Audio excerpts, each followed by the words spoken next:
Dylan Bundy making his 13th start of the season. One thing we've seen from Dylan Bundy this year is his lack of his fastball and actually relying a lot more on his off-speed stuff. What's the reasoning behind that, and what is working so well for Dylan Bundy? Well, I asked Dylan that a few starts ago, and he basically said he was just sick of the fastball getting hit around the ballpark, right? And so he made a necessary adjustment, and it's paying off. Like, we've seen it in the last month or so, right? In 6 starts, he's pitched to a 3.03 ERA. That's compared to an ERA that was up over 6 previously, and it's a clear, you see a clear difference in just the way he's using his off-speed pitches, right? He's been throwing his fastball less than 50% of the time in the last month. That's a clear change from not only the first month of this season, but the first few years of his career also. You're seeing an increase of the slider.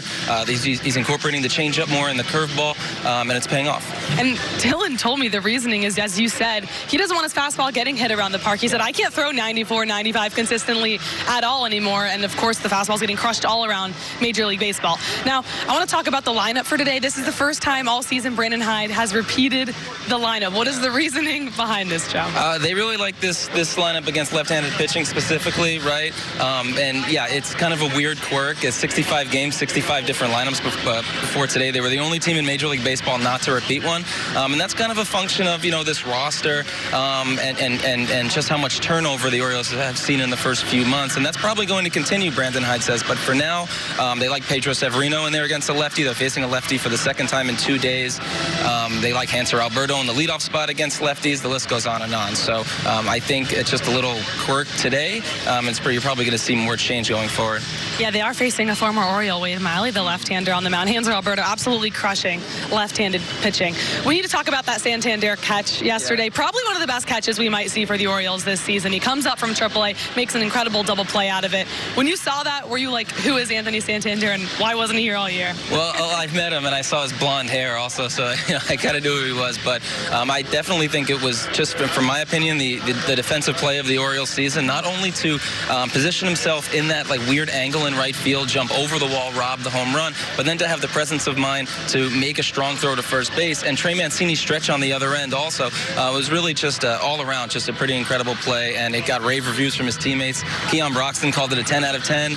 Andrew Kashner put it best. He said, look, it turned a bad outing into a good outing, right? Because it took a potential 2-run deficit and turned it into a tie game. The Orioles were then able to go on and win. So I would say best play of the year so far. Talked to Keon Broxton about that today, and he's very confident in center field. He actually told me that he was going to try and run over and make that play himself until he thought, okay, I have enough confidence in this guy. He can do it. Very at last minute, he was peeking over. I'm like, that's pretty impressive. You were going to run that far to get that ball. But incredible catch. And finally, Joe, let's talk about Adley Rutschman, because we haven't talked about the draft quite enough these past few weeks. In about a day. What is the plan for Adley and what the Orioles are going to do to him when he does report to the minors?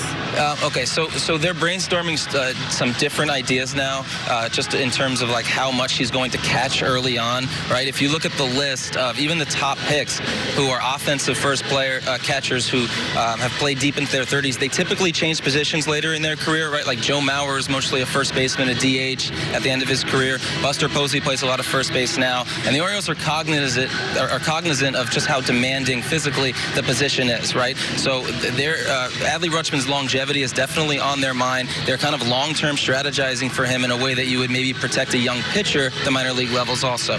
They're going to sit down with Adley, assuming that he signs, and kind of map out what this first year is going to look like for him. But Mike Elias was pretty clear that the bat is so special that from a development standpoint, that's where their priority is going to be. So the priority is going to be to get him at bats, whether it's behind the plate or first base or somewhere else. All right, Joe, awesome stuff. Thank you so much. Thanks, Sarah.